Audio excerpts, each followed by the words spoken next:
Good afternoon and welcome. Today what we're going to do is talk about using the right brush. And even when I see painters that have been painting for quite a few years, there's this tendency to still use the brushes they're comfortable with and not really venture out into a larger brush. So that's what we're going to talk about today. I have in my hand a few of my larger brushes. Take these ones away for now. And this is a Scotus 16, a very beautiful brush. This is a silver black velvet wash brush. This is Michael Solovev's Solo Flat. And this is a Femu 8, which is actually quite a large brush, in fact. So those are some of the brushes that you should try to use, and this painting that we're going to do today is a really good example of how to use a large brush. And you may have other brushes, like there's a lot of, or let me just grab some, there's Chinese brushes. But the difference with these is these are natural fibers. They do hold a lot of water, but I find that sometimes they leave little scratches on the paper. But we'll experiment with a few of these, and I'll show you how to use this type of brush. These ones tend to lose hairs. Eventually they don't, but at first they certainly do.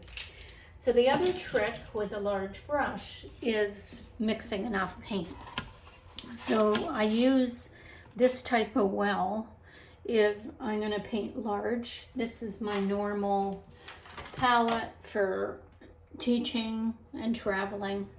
But if I want to paint a large painting and need a good wash, then I will use this type of palette because the wells are deep, as you can see, and I know I need to fill them up in order to complete the wash. Now my paper today is pretty small, but we're still going to do this. The first thing we're going to do is we're going to do it with a too small brush. Now the paper I have today is pretty good paper. It's a scrap piece of paper, but I think it's like 200 pounds, so it's a great quality paper. And I'm going to do this first with too little paint and not a big enough brush. So I'm going to go to the ones that people often go to. So an 8, a 12, maybe I probably have a Skoda, another brush, the Perlas.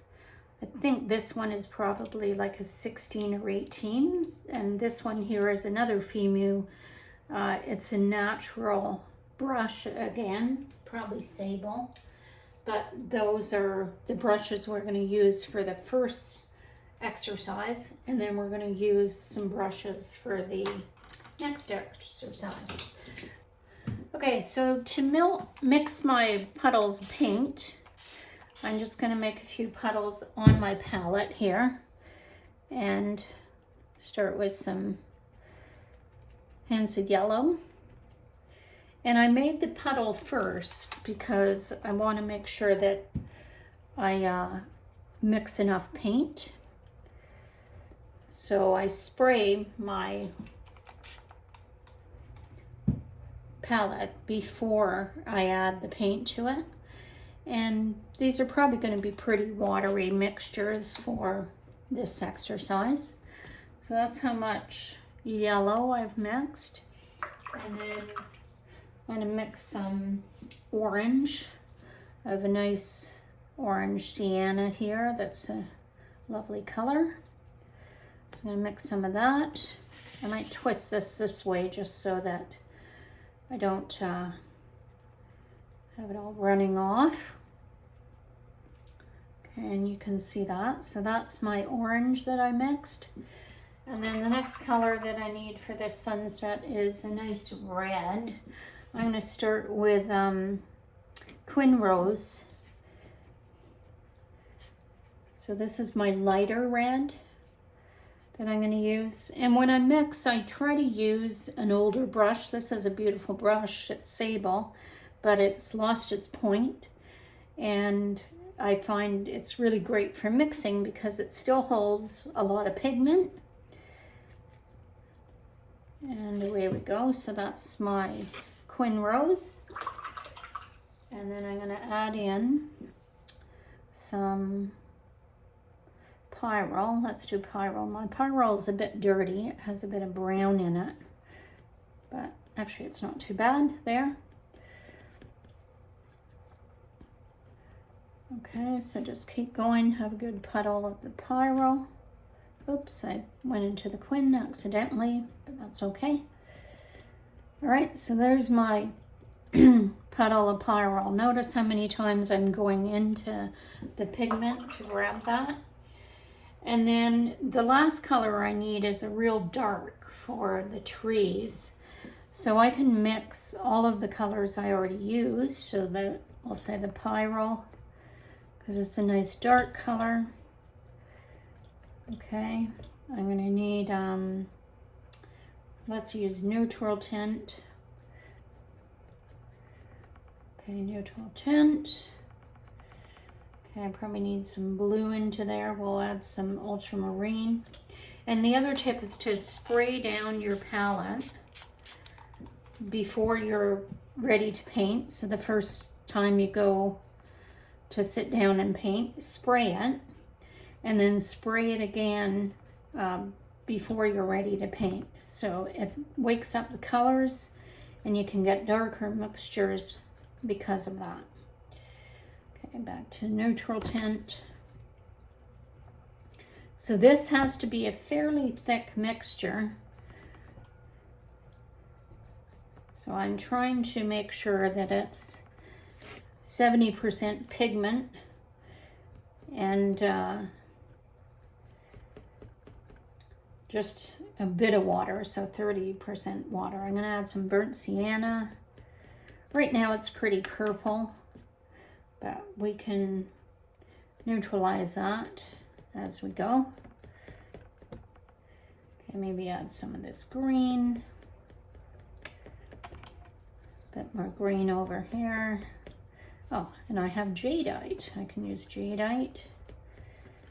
So there's my mixture of dark. Okay, might do a little bit more neutral tint. So that's how much I mixed. And now I'm just gonna wipe off my brush. So I'm looking at this and I can already tell that I'm gonna run out of paint, but this is typically what I see is not enough paint is mixed. So we're going to proceed from there, and then we'll probably have to remix. So the picture here is pretty straightforward. It's just a blue sky, red and orange sunset, the trees, and then kind of a yellowish water.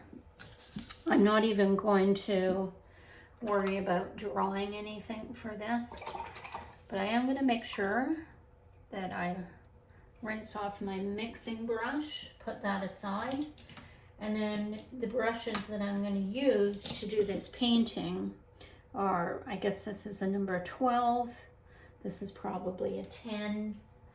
I think that's probably good. So the first thing I need to do is I'm going to wet it a bit, and I'm just going to spray it.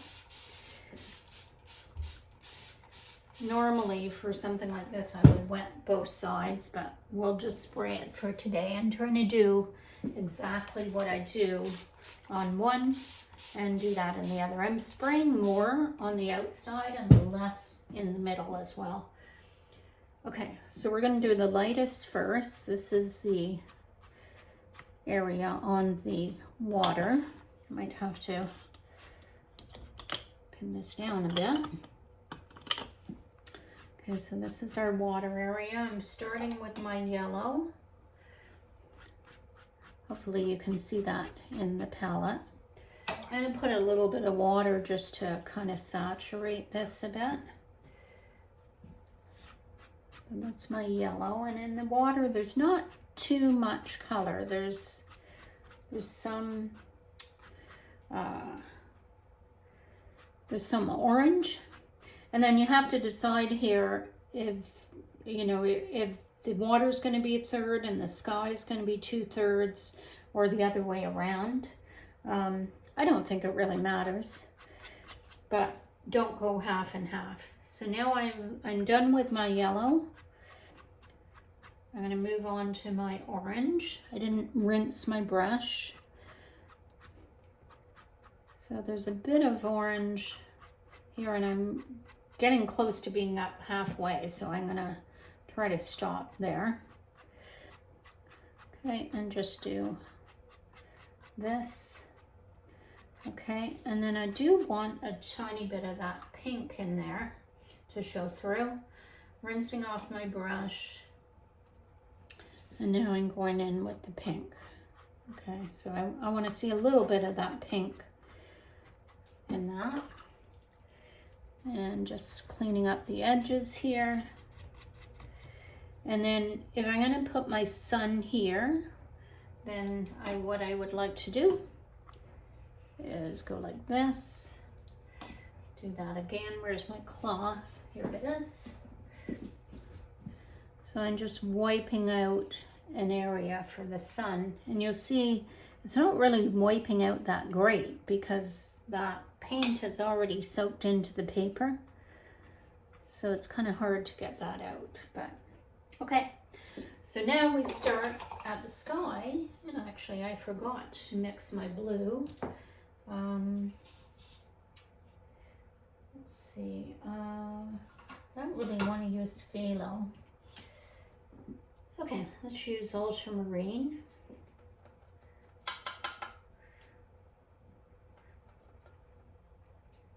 So whenever I'm doing a sunset, I like to have some blue sky at the top. I just think it makes the colors look better.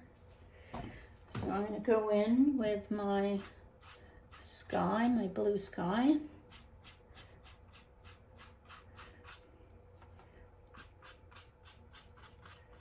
Okay. Now normally what you would do is you would let gravity help you. So let's turn this around for a minute. And put that there. Put that there. And we're just going to tilt our board a little bit, which means I have to move my camera a little bit. There we go. Okay, so now I'm hopefully going to let gravity help me paint this. So they say that what you should do is when you are painting on an angle, you should be able to create a bead. And if you don't see a bead, then you just keep painting over the top until you do. The other thing that helps is having a bit more of a tilt. So starting to see a bead here and there, but the reality is I need to switch colors pretty quickly. So I'm going to add a bit of pink into that. I'm going to overlap my blue. Okay. I'm not really getting a huge amount of flowing. I can give it a spritz. I don't mind doing that. Okay. And then I'm just going to add a little bit of water there. And then the sky goes from that blue to quite a bit of orange. Got lots of orange left, so I can use that. And notice when I go into the paint, I'm really trying to soak up a lot of paint with my brush. Okay. And now I'm going to go into my pie roll. So it gets quite red at the bottom here, so maybe I should have done it the other way, but the reality is the orange and the ultramarine don't blend as nicely. So I'll just try to put some of that red up here as well. Okay. And then keep going with the red. I still don't have a bead here, and I'm picking up a lot of paint in order to fill in everything that I need to fill in. Okay. Keep going. Running out of red paint. I guess I could try to use some of my pink because I do have pink left. Oh, and I forgot to put my sun in, so we'll have to do that as well. Normally I would paint around that, but I think this is a good exercise anyway. So the only way to put my sun in at this point is to see if I can dab out something. That's not working too good. Again, it's already soaked into the paper, so I'm not able to, oh, I guess I should align it over top of my, so I'm not able to create that. Now, what I could try to do is go in a little bit darker around the sun, like so, and then maybe it would show up more. So I just added a bit of Quin Rose. Okay, and then spreading that around. Okay, all right. So now we're gonna go into our darks, and the easiest way of going into doing your darks is to do your horizon line first. Unfortunately, the paper is pretty dry there, so I'm getting some nice effects already. It's nice and dark.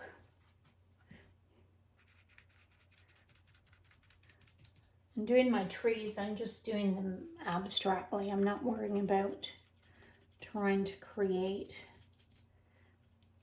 the exact shape of a tree. And I've already run out of my black, so I'm gonna have to mix some more. So that's pretty much done for the black. I'm gonna go in.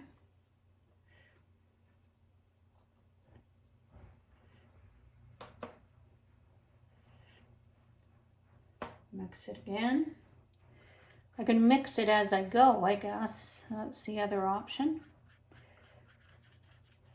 I'm doing some trees taller. I usually do them taller around the ends as well. One way of thinking of this is like a roller coaster. So your trees should have some variety in them as far as height, if they're this close. If they're far away, then less variety is better. Okay, so I've done that. Now, I have an issue in that everything is dry below the tree line, so I'm not getting any reflections. So I'm going to have to take a brush and make sure it's nice and clean and add some water down below so that I can do my reflections.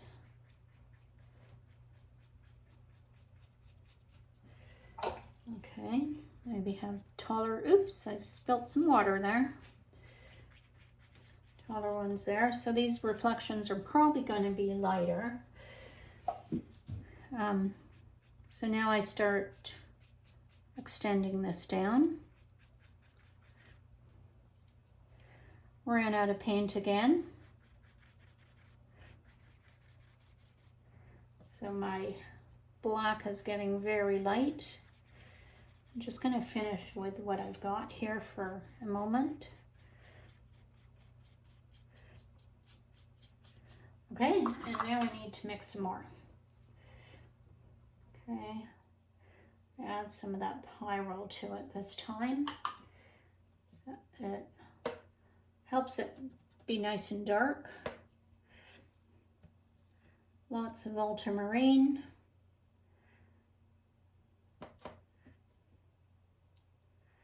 Lots of neutral tint. You could probably use a lamp black or something here, but I like the idea of mixing your own blacks. Oh, we put in some of that as well. Okay, so we have a black mixture. Do these edges first.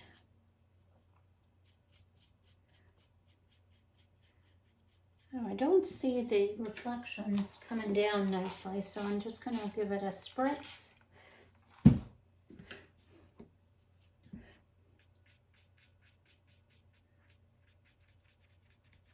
These are almost the same height, all of these here.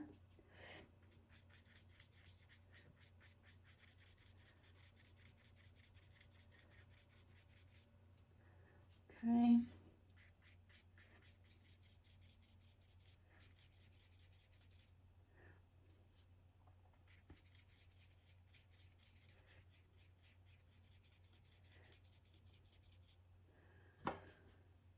Okay, maybe a couple of these a little taller.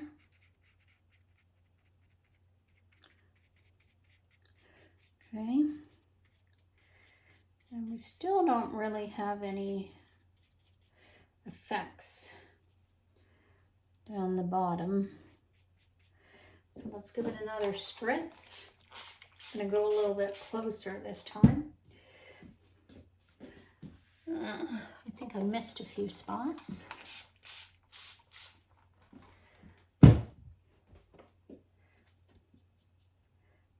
There we go. Now we're seeing some flow. Okay, ran out of paint again.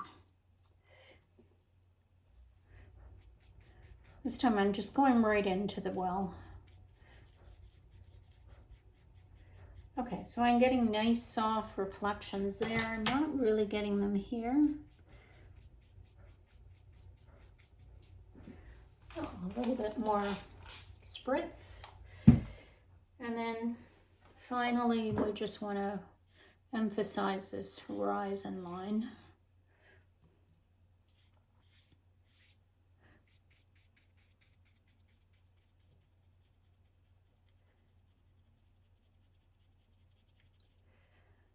Okay, and that's our picture. Now, of course, we lost the sun. It's going to be kind of hard to get that back. The only way I think you could do it is to try and wipe out some of that. So if I go here,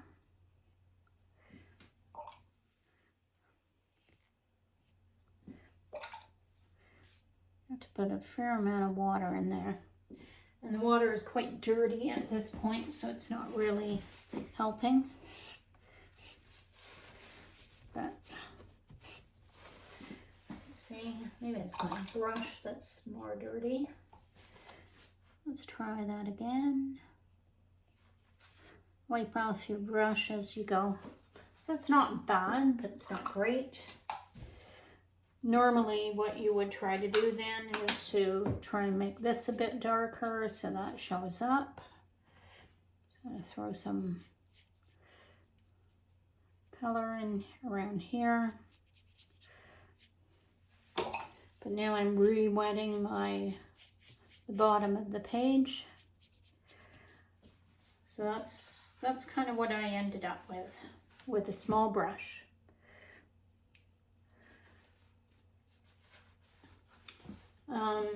The other thing you could do, of course, is you could go in with some white. Put some white in your sun here. Put some white down here. Something like that. So it looks okay. All right.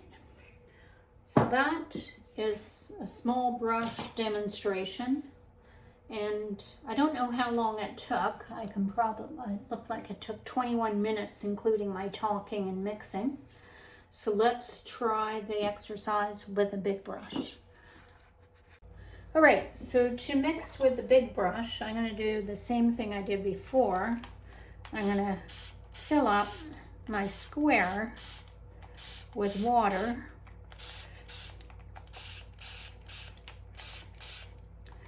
Okay, so I have a nice puddle there. And then I'm going to start with my yellow. Whoop! Got it all over myself. That's the only problem with this palette, is if you move too fast, it seems to flick up on the sides. But in order to have enough color, I want to make sure this whole thing is filled with my color. I'm on a slight slant here, but that's okay. So that's my yellow. I'm doing, a fairly decent mix with that. So I think I went into the paint probably 5-6 times, something like that. Okay, that's my yellow. Okay, get that off my brush. And my next color is the orange. So I'm just going to spray my orange so that I can get a fair amount in here. Same thing, I want to fill this whole thing with paint.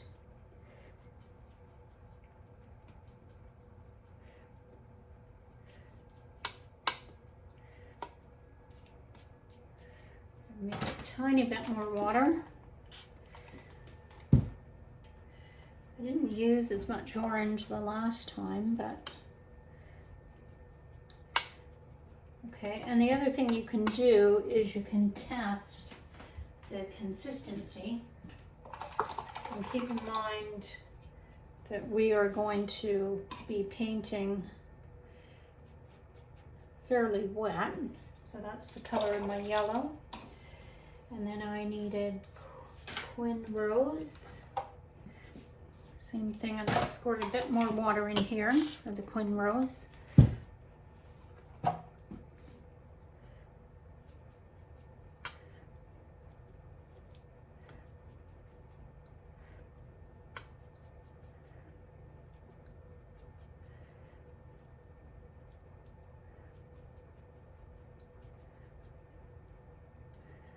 And I don't want this one weak. I want this one fairly strong. So I am making sure I get lots of paint into that one. It's really going to help make it pop.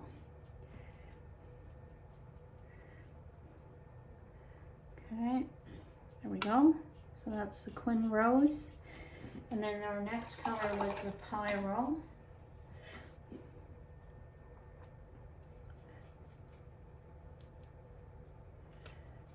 Okay.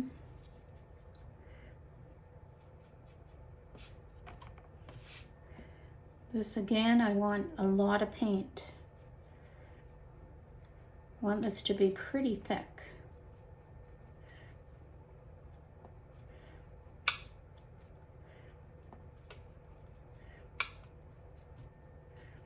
Okay.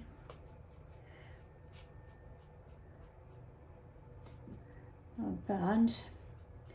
We don't need as much of that.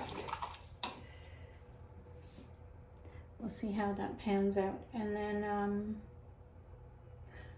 our sky color. So I'm going to use this Anthraquinine blue. I like this color.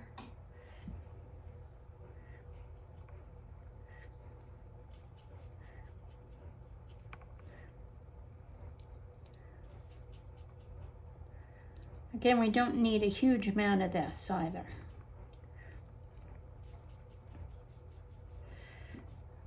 Okay, that's probably enough for that.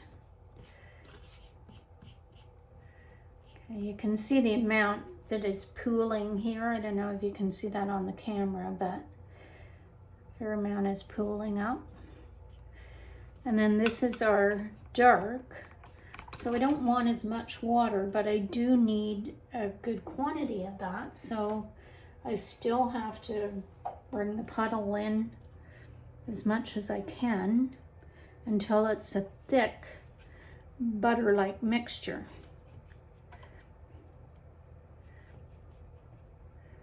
So I'm mainly using neutral tint at this point just to get it dark.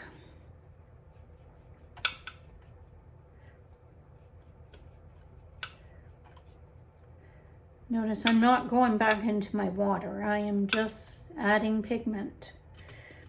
Okay. Okay, and then we're going to add some of this blue. But I'm going to rinse my brush, but I'm also going to wipe it off pretty thoroughly.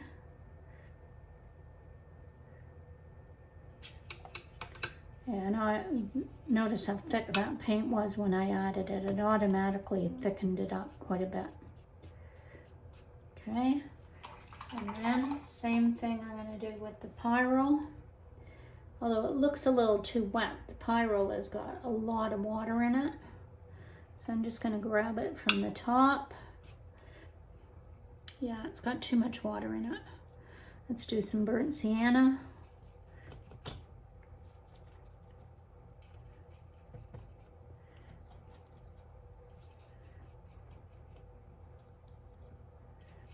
So to achieve these darks, it still has to flow a little bit, but it's got to be really dark. Okay, back into our neutral tint. So when I look at this, I don't really have much more than the red.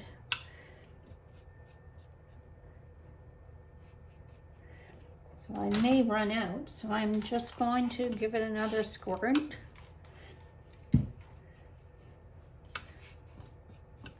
See how dark I got at this point? I don't think it's going to be very dark. Nope, not dark enough, that's for sure. Last time I added some of this jadeite, so let's grab some of that. So you might be saying to yourself, well, I don't really want to use that much paint, but if you have one of these trays, you can leave it in there, and next time you need a black, you just revise this, or revive it, and you're ready to go. Okay, so let's just scrape that out. Yeah, it looks about the same as the red. So we're just going to go a little bit further. That made it brown, so we're going to add some more blue. Whoa-wee! Now my blue was just put in my palette, and it's M. Graham, and it is very, very soft. That's the other piece of advice for mixing darks. You could use a honey-based paint, and then it's easier to mix a dark with. So let's test that one. Way darker than the other one. So I think we're ready to go. I'm going to put this over here. Okay, we're going to start the same way we did with the previous one. Rinse out my mixing brush.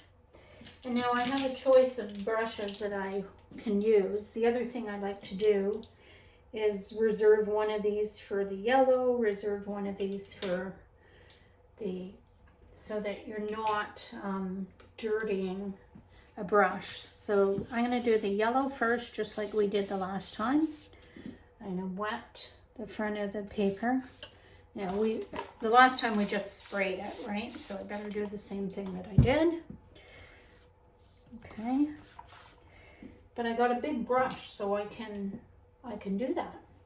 We'll start with this flat, because I want to show you all of them. So now I'm putting the yellow down.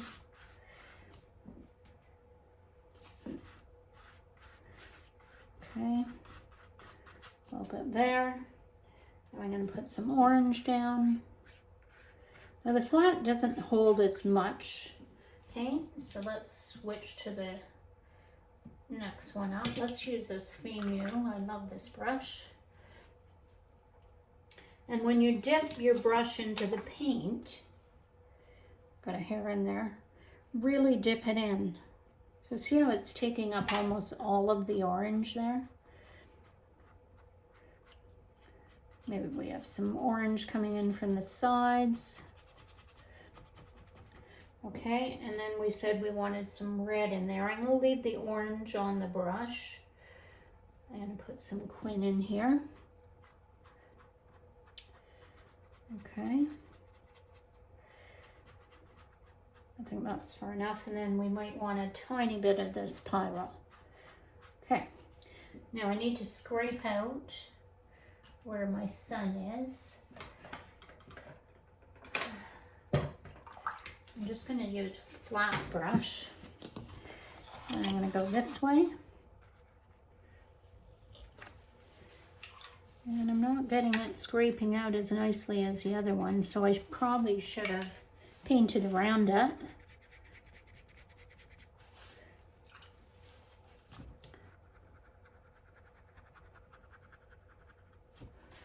Okay, but I'm getting some. The other thing you can do is what we did with the other one, which is put some darker paint just around here so it shows up more.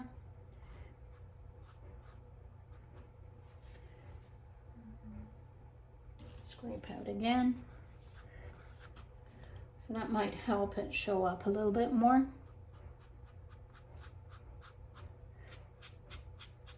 There we go. And maybe I'll add a tad more yellow into that.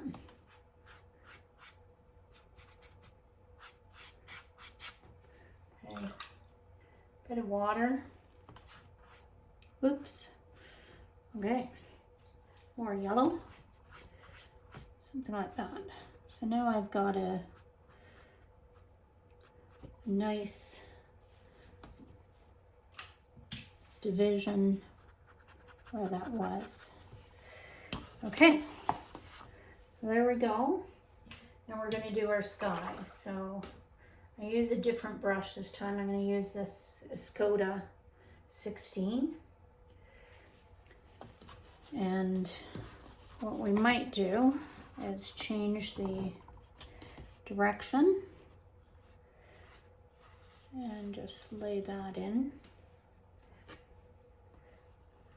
So I didn't soak my whole brush. I'm not getting a bead.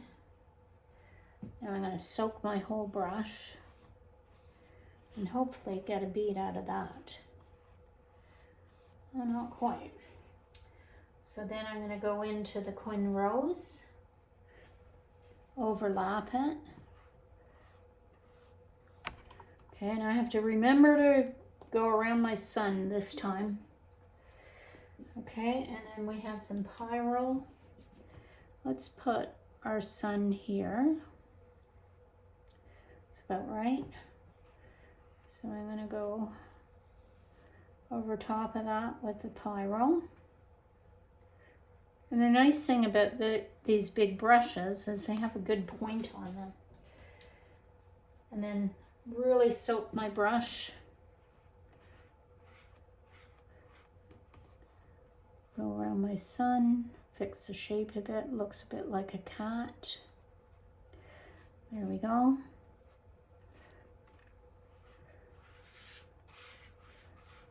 Okay. All right. Looks like there's a mark on the paper there. The other thing you can do if you like is you can just soften up this edge here.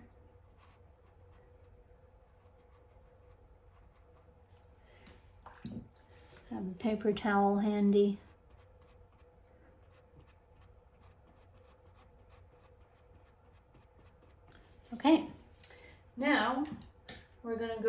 contour black.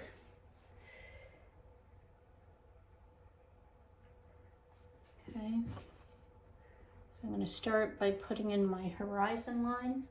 Again, I didn't dip my brush in all the way, so now I'm dipping it in. Really get it saturated with that paint. Okay, and then I'm going to go up. Make these ones a bit taller. Maybe make this one really tall and it can cover that thing there, that mark. I don't mind if it goes into this one a bit. Okay, so there I did that whole thing just like that. I probably don't want the white to show through there, so I'm going to go back and grab some of the Pyrrol and the Quin and just put that over top so that it does that. Okay, and now I need it to be wet down below. So I'm adding water, checking where I added it. Going back in with my brush into the black. Oh, and I'm getting some beautiful effects here already. This one looks a little odd here, but you can fix it. So this would be much further down. And I would suggest not putting anything there. Okay. And across. And now we're done. And we used a bigger brush.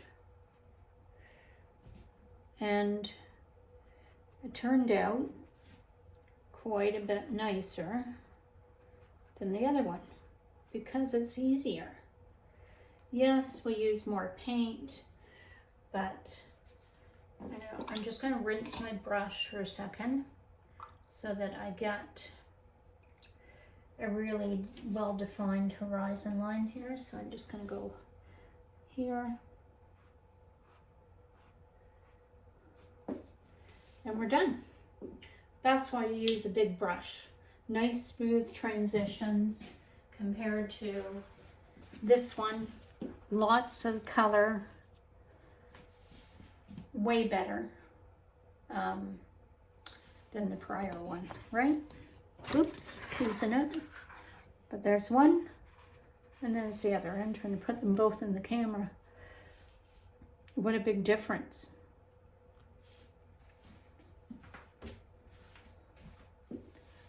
Hope you enjoyed this one and get out your big brushes.